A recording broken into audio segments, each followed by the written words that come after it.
Excellent. Hey, thank you very much for that, and thanks very much for having me here today down in Gisborne. I'm embarrassed to say it's been about 20 years since I've been to Gisborne, so it's nice to get back. So just very briefly on that intro, it's always, I guess, humbling for me to come to rooms that actually got people that are owning and starting and have their own businesses and they're real entrepreneurs, because I think it makes people like myself who have got jobs with businesses seem actually quite easy by comparison. So hopefully today what I can do is tell you a bit about, I guess, the Zespri story and what we're doing, and I guess also try and relate some of the things that Zespri is doing, and I guess our structure and how that might sort of work through, I guess also from a regional perspective, but also as we look at some of the industries that are active down here in Gisborne, and try and just give a bit of our experience or my experience in that area for you guys and what you're doing. So just briefly on that background, I came out of Auckland, was in Wellington for a few years, actually about 10 years with Foreign Affairs down there doing trade negotiation space. So I was lucky enough to get involved in some of the things like the China FTAs and the work through ASEAN and the other work we did there, and then ended up at Zespri, heading up our what was the start of our government relations actually work. Found myself for all the wrong reasons for Zespri up in China, trying to deal with some of the issues we had. I don't know you guys remember the media. We had a few importation issues in China, so I got banished to Shanghai to go and sort out our distribution and structure up there. And off the back of that, ended up in Southern California for the right reasons, doing the same thing there around structure and distribution and setting up our path to market in the US, and then landed back in New Zealand this year. So a bit of a broad background, and hopefully, I guess, pass on a bit of my insights and what I've seen from not just Zespri, but other companies coming through that we've worked with and talked to as well. I'll race through a bit of the corporate fluff, I'd call it, just to set the scene. Hopefully everyone knows Zespri and what we do. We do kiwi fruit, just kiwi fruit, just fresh kiwi fruit, no downstream products, no value add stuff, just fresh fruits. This is what we do. 100% export business, so everything we do in Zespri is sent offshore to the offshore markets. What you see in New Zealand, if it's got a Zespri sticker, has come through from, I guess, the second class or third class fruit that gets sold locally. So everything we do is entirely offshore focused. The humble little kiwi fruit's gone pretty well for New Zealand and for our growers. So, we've got a target of being 4.5 billion by 2025, which is rapidly approaching. But that's gone pretty quickly, and we're pretty confident of our ability to get the industry there and to get those returns coming back. And beyond that as well, it's also starting to take the expertise that we have and the knowledge of our growers in New Zealand and growing out our 12-month strategy, so now starting to grow in offshore locations as well to give ourselves a truly global business, and I'll touch on that in a bit. So not particularly big as a company. We've got about 2,500 growers here in New Zealand.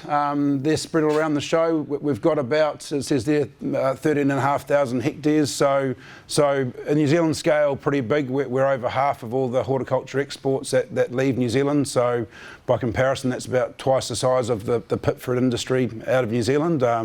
Quite a big player in the New Zealand context. Globally, it's pretty small. So kiwi fruit is about 0.5% of the world's fruit bowl. And so when you look at all the other fruits that are out there that we're competing against, it's a pretty challenging environment. And then when we look at, for comparison, in the United States, where we were number 22 in the fruit bowl in America. So basically what that means is Americans recalled 21 other fruit before they would consider buying a kiwi fruit. So, some challenging different dynamics and places we go. Taiwan, by comparison, we outsell bananas. So where we are across the world is varied in some ways. The US in particular, we're actually a startup business, so not dissimilar to what some of you guys are doing. Other places, we're quite a big brand. This is what New Zealand looks like for us. So here in Gisborne, it's about 2% of our production comes out of here, increasing though actually. So a lot of the big developments we see coming through now, the new plantings are actually happening down in this region. So obviously very similar, I guess, to where the bulk is there in the Bay of Plenty. But in terms of land availability up around the bay is getting pretty tight. So we're starting to see some great new developments happening down here, which is I guess pretty exciting, and also which is really positive too. Actually, a lot of investment coming through from Maori entities and Māori growers as well, which has been a really good success story for us actually around the Cape, around getting investment back into Māori communities and land that's coming through. But by and large, very much the Bay of Plenty, great rainfall, great soils, proximity to the port is fantastic. So this is what we look like from where we grow. This is our challenge and our opportunity. So currently we're doing, so this is last year's volumes, we did about 170 million trays. In the next little while, 2025, that jumps to 263 million. If you're a grower, that's a fantastic story because it means you're selling lots more fruit. If you're a marketer and the person selling it, you look at it and think, man, that's going to be hard work. But it is a really opportunity story for the industry, and we've certainly got really great market signals coming through that say we've got some very strong demand coming through, and this has been reflected in the confidence in the industry growing it through. So we call this our gold tsunami of fruit that's coming on with the new gold variety, really being picked up well by growers. And the demand for that we're seeing now, in the tender bid for the new licence when we bring it out last year, somewhere around $270,000 per hectare is the licence price now, which is reflecting the value that's coming back from the industry and the value that growers are putting on getting access to gold fruit. It's a pretty good position. In fact, the previous speaker mentioned that monopolies are good, and that is actually, I guess, and we'll touch on that structure a bit. It's a bit of the advantage that Zespri's got here, and it's probably, and we're a little bit biased on this, it's one of the best things that New Zealand's got in terms of business structure for how we sell out into the markets in terms of obtaining scale. So scale is the key to what we do in the market, and it's allowed us to take essentially what's been a commodity product for a lot of the world, and we look at a lot of the other places that grow kiwi fruit. They're operating in the markets as very much a commodity-based piece of fruit, so very little brand development, very little marketing in what they do. By comparison, Zespri's been able to take that same fruit and really put a real value-add story around that, both in terms of our varieties, but just how we position it as well. The big player in this one here, which is really starting to come through, is China. So China produces more than the rest of the world put together.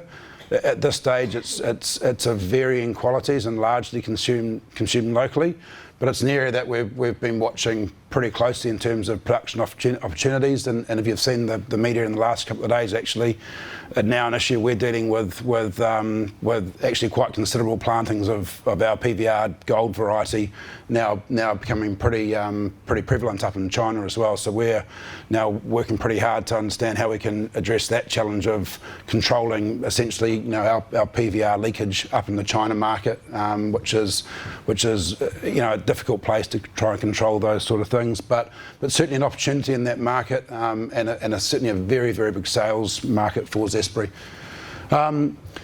Essentially, and I touched on before, the structure of Zespri and I guess what makes Con unique is we sit very much in the centre of the industry. So Zespri doesn't own anything. We don't have orchards. We don't have, actually we now have a new office, but that's about the only asset that Zespri owns. So we specialise very much just in the marketing and the logistics of fruit. So we work around getting that fruit from the growers onto the ships, out into the market, and then we look after all the market-based stuff around the brand and how we advertise and sell that fruit. And we do that by working with a whole lot of players there. Post-harvest obviously is a major partner of ours. The growers were essentially a cooperative, so everything we do is about getting that return and lifting that value back to the growers to make sure that they are successful and this is a viable, profitable business for them. And at the market side, it's working right back from the consumers, right the way back through to the growers. And again, that previous speaker touched on how important data is, and data is becoming in businesses. So even in agriculture industries like ourselves, we're now starting to look really, really heavily into how we can use data and capture data from the end consumers to link that right back to how our growers are actually growing. So getting information about what consumers want, what sort of tastes they're after, what varieties, what colours, what sort of textures and firmness they want, and sending those signals right back through into our growing community to make sure that ultimately the consumer is getting what they want. Because that's what it's about, right? The profit comes from getting consumers what they want. So using that information to send all those signals back down to our growers, and I'll touch on that in a little bit as well. And we also talk very much about, I guess, the Zespri system. So in our business, we refer to this quite a lot, and essentially it's the IP, if you like, of our business, and what we do is the whole quality system that starts from the orchards right the way through post-harvest, right the way through to the quality that consumers get. And so there's no real secret to what Zespri does and the fruit we put out there. There's no one thing that is. It's a whole lot of little steps along the way around managing quality, managing inputs, managing the standard of fruit that comes off. So when and how growers can pick their fruit, what standards of maturity they have to be at to get to harvest. All little things that by themselves are pretty simple, but put right across the supply chain allow us to actually really control things quite effectively, and with our relationships with sale as well. Where our competitors in the market fail is they don't have the ability to coordinate their systems like Zespri does. So if you look at Chile, who is probably our only Southern Hemisphere competitor, similar size production to New Zealand, every year, and it's actually the biggest problem for Zespri, every year at the start of harvest, there's probably about 29 or so Chilean recognised exporters race their fruit to market off the vines as fast as they can get it off there, hard as rocks, sour, terrible tasting fruit, and they race it out to market as fast as they can to try and get that early money. What it does is give consumers a terrible eating experience, drives the price down, and it means that we're coming in afterwards. In some ways it's a benefit because the taste difference is so good. In other ways it's hard because you've got consumers, particularly in developing markets, who are used to eating this horrible bit of fruit that's been sour and rock hard, and they go off the industry.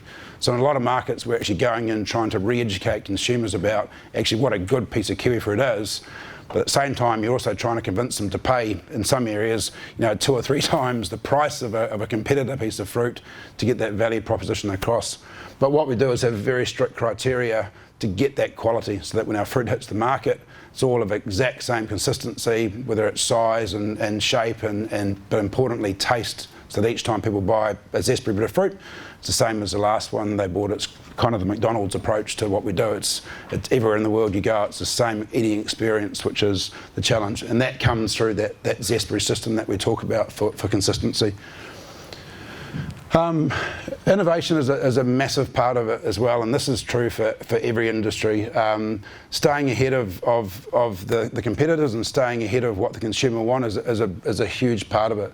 And so we spend a lot of money annually. We have about a 30 million budget each year in innovation around trying to find new ways of doing things, better ways of growing, better things to be using on our orchards and with our growers. And obviously, new varieties. And the new varieties is where a huge amount of focus goes to make sure that when there is a new product ready to go to market, that we're the ones that are leading that way. Up in Te Puke, we have what is the world's largest breeding program. So at any time, there's about 100,000 different varieties that we've got in the ground. And that's a continual process of going through and trying to pick out what the good attributes are from any one of those 100,000 seedlings, and trying to do those crosses and get that mix right to try and get that next variety. That process there from having a clonal evaluation through to actually getting something to market, it's about 15 years. So there's a huge amount of time and investment, and we work pretty hard to try and speed up the science and this to get it out there. But it's a tough job trying to get something that is going to be both productive, that looks great, that tastes great, but also most importantly is profitable. There's some fantastic pieces of fruit that we've passed by just because it's not something that growers can grow easily and get sufficient volumes out of their orchards. But innovation is a massive part of what we do, and it's again part of that Zespri collective structure, gives us the ability to actually fund things in the innovation space and to do the work there that otherwise our competitors or even other fruit industries don't have that opportunity to do. Certainly Sun Gold, which is our new gold, which has been and very much was the saviour of the industry after PSA when our previous gold succumbed to the bacterial disease we had came through, was something that had come through our breeding program and very much was the right place at right time with our new variety that came through that system. Sustainability is also a really big thing now for the industry. I guess in some ways it always has been, and she was just talking to on the way to the venue here today, saying that in some ways, Zespri's not been late to the party, but it's something that we've kind of we've just taken for granted. Horticulture industry, it's outside, it's it doesn't have the obvious negatives that some other industries have. But now we're really starting to take a look at this and saying, well, this is super important, and right across our industry, where are the things that we can be doing that actually really make a difference on this? Plastics in the supply chain, for example, is a major one, not just for our consumers, but retailers as well, and certainly a lot of the messaging and feedback and very blunt dialogue we're having with our partners, and particularly in Europe, but right throughout the US and other places as well, is they don't want to see plastic in packaging anymore. You take a market like the US, where almost 100% of our fruit is repacked into plastic punnets, and that's across the industry. That's not just kiwi fruit. It's a major challenge to start to change some of those things in the supply chain and come up with viable options that are also cost effective, because ultimately you've got to be able to afford to do these things as well. But water use on orchards, nitrates, all those sort of things, a lot of focus now going on into the business, and in fact this is one of our key pillars now at Zespri, is really taking a look at sustainability and what it means for our industry, both at the market side, right down to things that we do actually in the office ourselves. So the new building we've got is solar panelled, grey water, all those little things to try and actually live by our own ideals around sustainability, and then flow that right through into what we're doing in the market as well. And I say that pays off, both because it's the right thing to do as a company, our consumers are seeing it and customers are seeing it, and it reinforces and drives that business proposition. So more than ever, this is really a real thing out there in markets, in particular the retailers, around what companies are doing in that sustainability space. And branding, branding is the one thing that Zespri does. We're effectively a marketing company. So, each year we're spending around $150 million a year, which in the fruit industry is pretty big. So you've got the likes of your Dole maybe, is probably the other company that's in a similar level of what spend is around it. And it allows us to completely differentiate that Zespri product from not just other kiwi fruit, but also from other fruit products in that market. And again, that comes from having that structure that we do that allows us to invest, to pool our resources, and pretty importantly, actually, just to focus on a single New Zealand brand in the market, because that gives us that space in there to not be competing not only with the international competitors, we're not competing with ourselves when we get to market. Competition happens onshore around post-harvest and who growers want to grow with and that sort of area. But when we get offshore, we're all part of that one Zespri team and a one brand that people see. And that gives us the ability to do a lot of pretty cool stuff from the fruit industry, which is still in some areas quite a traditional trading or wholesale-based business, to really do a lot of good stuff around our campaigns and how we set our fruit offshore. And we look at a lot of the work around, why are people buying their fruit? Why are people eating what they eat? How are people eating that fruit? To tailor what we're doing. And so some of the things around, which again is kind of unusual for a fruit business or agricultural business to be looking at, is around decisions people are making about, for example, snack foods. So snacking is the new thing in the world of consumption. People aren't so much sitting down having meals. People are grabbing convenience food on the go. They're looking at health as part of that. They want something that's convenient and they can get, get on the go for it. And so it's working out how you can fit your products into consumers' lives now, which is important. For years we've been jealous of the banana because the banana is the ultimate snack food, right? It comes in its own packaging, you can chuck it in your bag, it's good.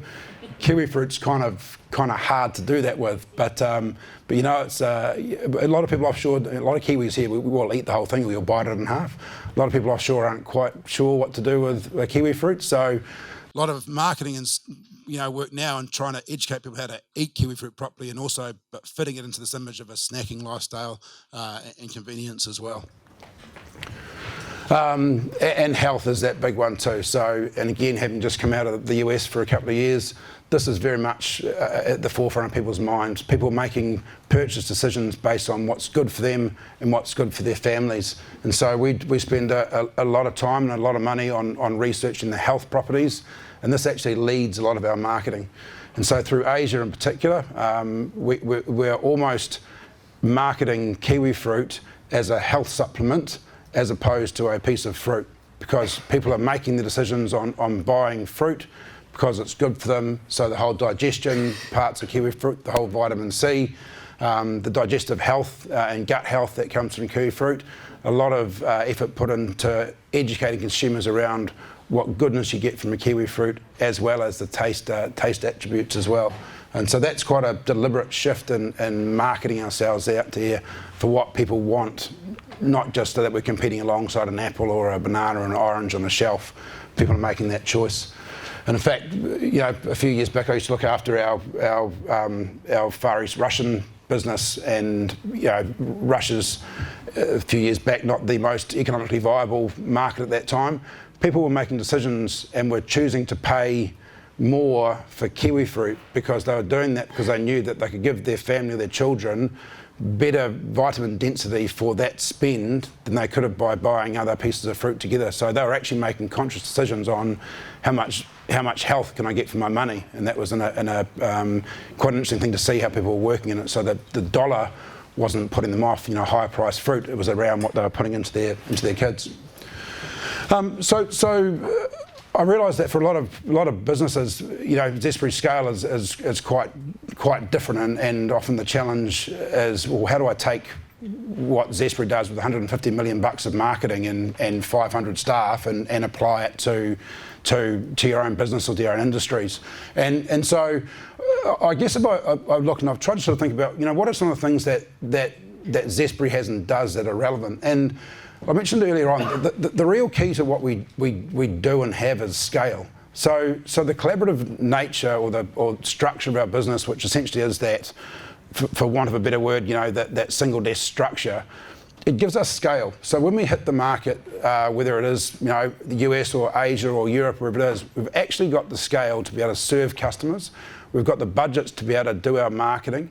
We've got budgets to be able to do the advertising and promotion and research behind it. That if we were 10, 15, 20 different export businesses doing that, just simply wouldn't exist. And so the real strength to what we have is the ability to actually get out there with some volume. And this is a real challenge for New Zealand companies. Often scale is huge. We used to have a family business in the wine industry, and I remember there was a request to do a promo or a promotional run for, I think it was Sainsbury's in the UK. It was just a testing promo. And to do that promo would have taken the entire production for that winery for that year just to do it. So it couldn't take those opportunities due to those scale limitations. And so the real key to that is what it gives us the ability to get out there. And it also allows us to have specialisation across the industry. So with Zespri looking after the marketing, looking after the market side, and how we position in market, it lets our growers focus on what they are experts at. They are amazing growers, and that's what we need them to be. And so they can focus on what they do on orchard, and they can be excellent at that, and then we can go and be excellent and do our best on the marketing side.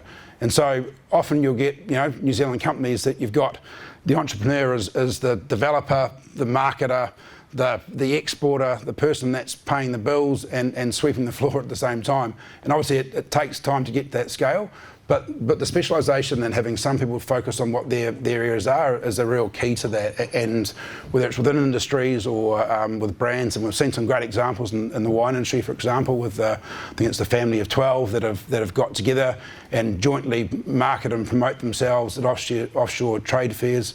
Bringing their dollars together is a good way to try and get some of that scale and cut through that individually you can't get hold of. And we saw a lot of that, particularly when I was in China, with companies coming up and just struggling to get that foothold because they didn't have the ability to have staff on the ground or in markets. The single inventory we have also, and again this comes back to scale, it allows us to optimise that crop to what the customers want. So at the large scale of that, our Japanese market, which has for years been our most profitable market on a per tray basis, they like and pay great money for very sweet fruit. So we have our fruit is all graded both by obviously quality, but taste is one of the big ones. So we can grade our fruit by how that fruit tastes. We segregate the best of that fruit from a taste perspective off. That goes to Japan. And so we know that we're giving that market and those consumers exactly what they want, exactly what they'll pay for. In China, in the northeast of China, that area, they like big fruit. That they will pay money and they prefer to have a larger size fruit than the smaller count that you can put into other markets. And so we segment that off, and that market gets that big fruit that they want. And so it's the ability to actually start to give customers, whether it's on a country scale or actually at a customer scale, what they want, which is the trick to making the customer or consumer happy. And so by having a single inventory or broader inventory, we can do that in a way that if you were just having to deal with a smaller crop going out there, you just don't have that ability to do. And that's actually quite unique for what we have in terms of being able to make sure we're optimising the fruit we have to get the most money for that as well. And it's similar with actually how we spread it. So we sell in the previous slide said 59 different countries. Some of those are much more profitable than others. So the Chinas and the Japans of the world, in some cases, can be double the return of another market, but we're still putting fruit there. And we do that so that we're not saturating our markets that are those higher returning ones. The worst thing we could do is all of a sudden put everything we've got into Japan and China and those places and pull that whole price structure down. So by controlling where we put our fruit, and again not racing everything to market is important for us. And we see that with our competitors offshore. The fruit follows the dollar, and so all of a sudden if a market's playing well, all of a sudden everyone else's fruit's heading to that market and it crashes. Our ability to manage our markets across is a really important one for us. That structure and that single voice again is important. New Zealand's a pretty small country, and in a lot of areas it's difficult. There's not the space to have 15 different brands all fighting to get space within a Costco or a Olé or whatever it might be in a supermarket. They are going to take one at best, maybe it might be two, but we're competing with ourselves and a lot of time to get that same limited shelf space, often with that same New Zealand story.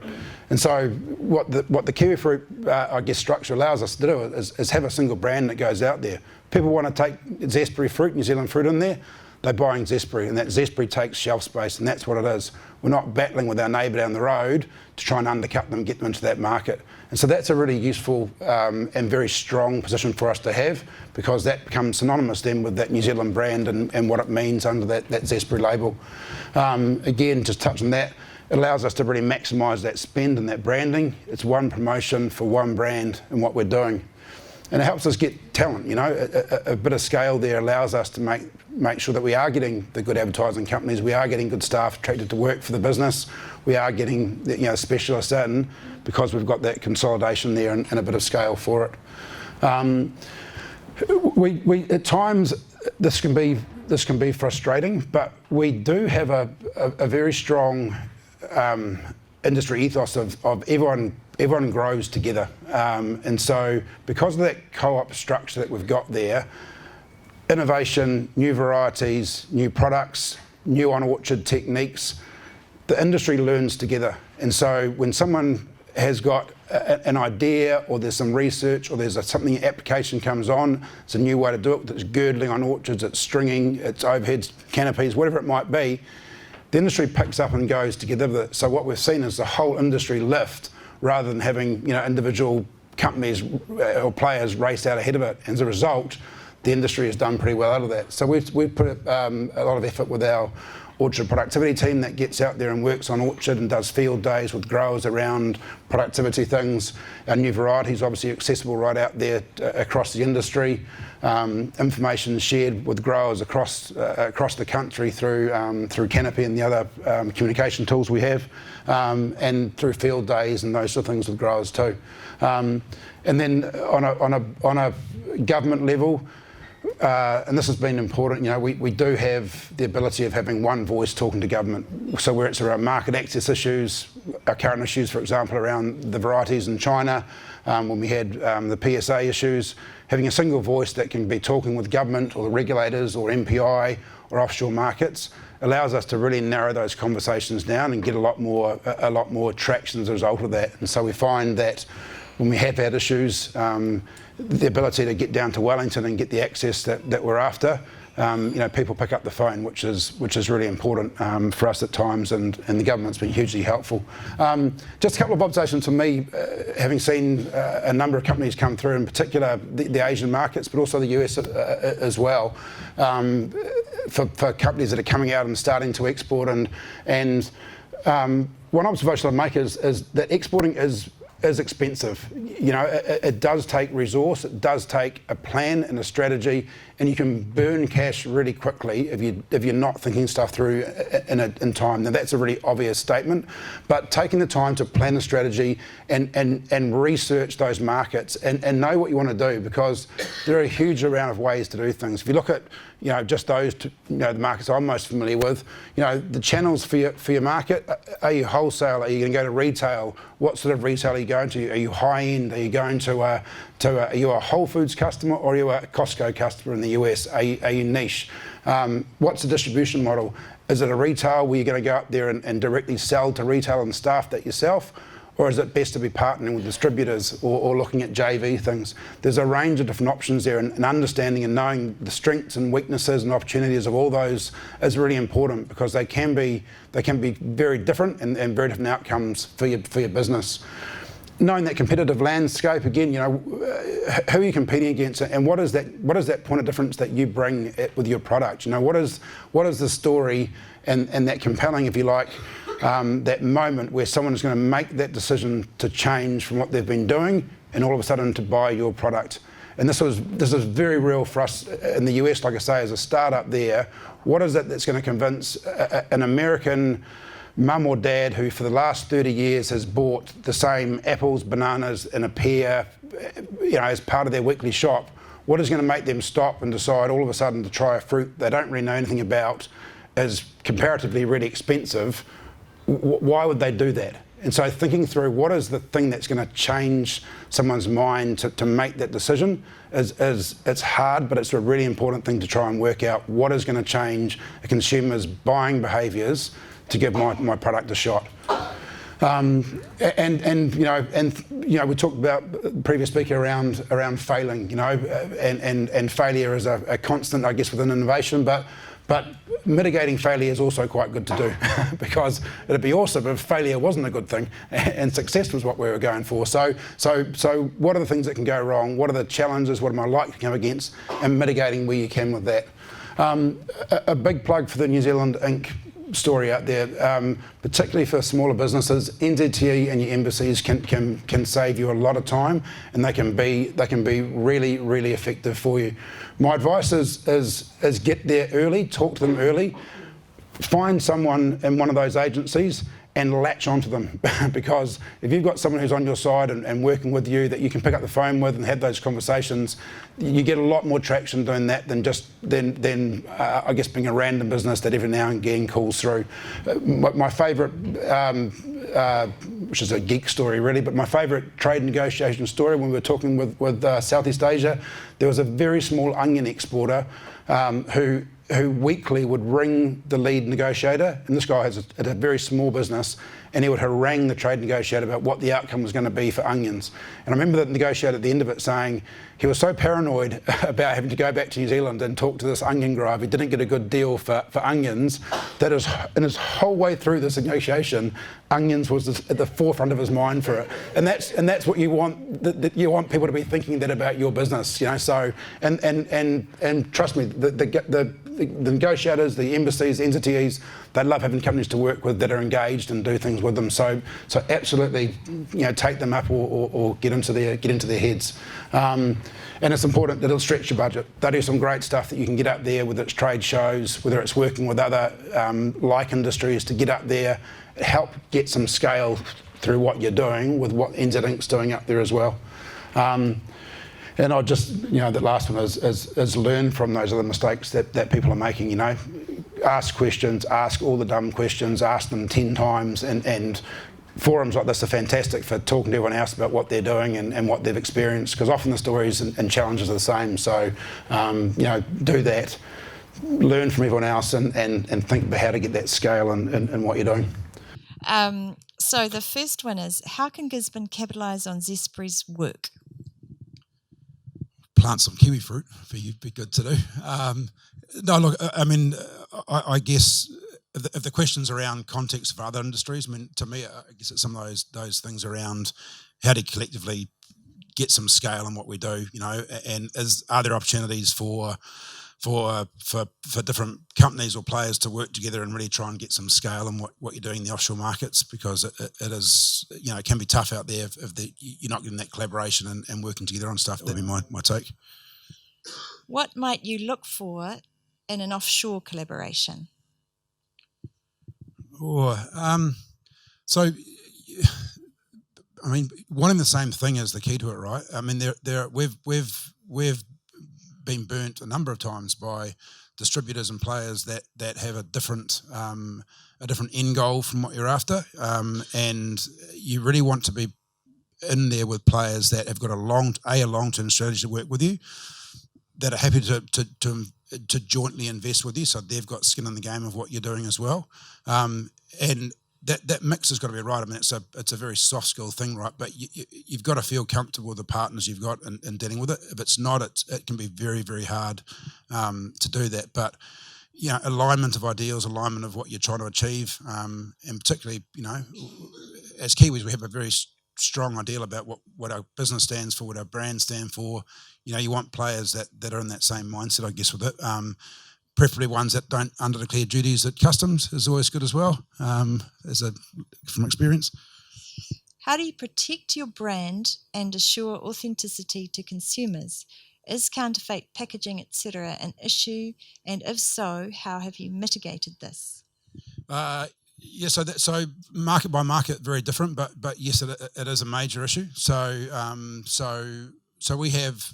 So for our gold variety, you know, where we own the rights to that, so we have that plant variety or PVR registered in all the countries we operate in, which gives us obviously the legal or civil legal right to protect and to go after any violations of that product. Globally, the major problems we've had around counterfeit have been in the China market. In China, there is you know, quite large scale counterfeit of both the Zespri brand itself and now, as I mentioned, you know, seeing the variety itself being grown up there now, which is, you know, obviously unauthorised plantings of our variety. We work very closely with our obviously legal teams up there. We work very closely with the New Zealand and Chinese governments to try and get action and the legal platform to deal with that. We have to, and it's very important that we take a pretty strong line on counterfeit and PVRs, because ultimately it's our growers' brand. They own the brand, they own the variety. There's a huge amount of investment that goes into those varieties, and so we've got to do everything we can to try and maximise that. So in China, we've got teams that monitor wholesale markets and take legal action, you know, regularly against any brands that we see that are either copying or coming close to that Zespri brand. And traceability is a big area we're certainly looking at now around how do you get that authentic, whether it's QR codes or whatever it might be, to assure a customer you've got it. Kiwifruit, it's hard. We've got, you know, a couple of billion individual pieces of fruit going out there, so at a per piece level, it's quite hard to try and work that through. But certainly, it's something that we are, we're really active on that front, and wherever we see anything that's there, we act pretty quick. Sustainability. How will you be able to tell the grower and post-harvest facility sustainability story, or will the story be from shipping to market? That sustainability story goes right through, and so certainly what we're seeing, which is fantastic, is a lot of the post-harvest players are really ahead of where Zespri is in that sustainability story. So got some companies doing some fantastic stuff around sustainability, and also in the broadest sense of sustainability. So how we are treating and attracting staff that work for people in terms of wages and that sort of area, conditions for people, but also obviously what we're putting on our orchards and how we're measuring what we do now. The biggest challenge in the past for us has been measuring. Are we making any movement around nitrates and water usage and those things? So we're about to launch, in fact, early next year, a whole lot of new, targets and things that as an industry we want to be measuring and we'll hold ourselves to in that space. But certainly post-harvest are right there, and they are because that's the very competitive part of the industry. Growers are choosing who they pack with, and so that's important for them almost, as you like, as customers of post-harvest. So those guys are absolutely right there with us, and it's a message that goes right through to consumers. How much consideration does Zespri give to the rest of the hort section when talking market access internationally? Yeah, quite a bit. I mean, obviously, a lot of the, some of our issues are specific to kiwi fruit, whether it's around, again, where we've had specific issues around, fungus or whatever it might be into markets, but pretty much when we're talking at a government level, it's usually a pretty good cross-section of industries that are there talking together. So generally, so up in Beijing a few months ago, there's, roundtable forums.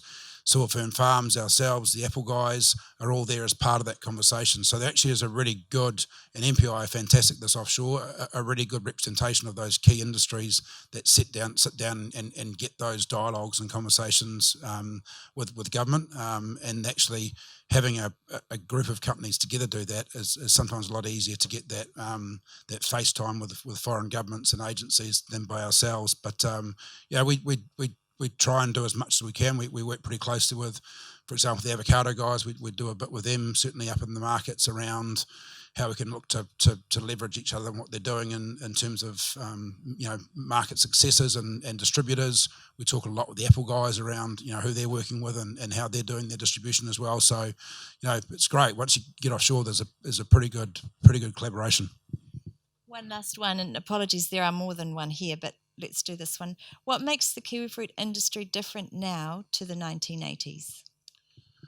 Oh, the returns. Yeah.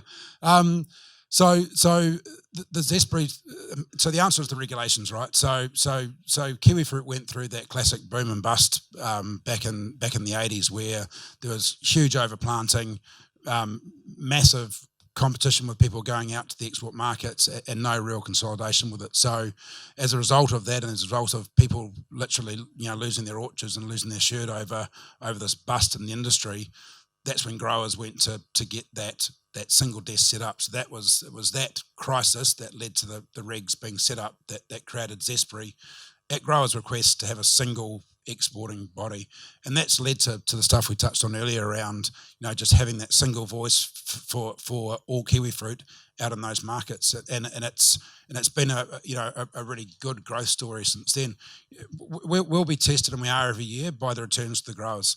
As soon as Zespri drops the ball on what it's doing in the markets, or returns start to take a hit, that's when the pressure comes on, and so that's what drives us to keep getting those returns as much as we can and performing the markets, because as soon as that starts to waver, we do a bad job in that, that's when there'll be problems for it. And so that's what really keeps Zespri focused on doing what it can, because it is a privileged position to be that single channel for growers. But we're now getting some pretty amazing returns coming back out of the markets, particularly for the gold guys.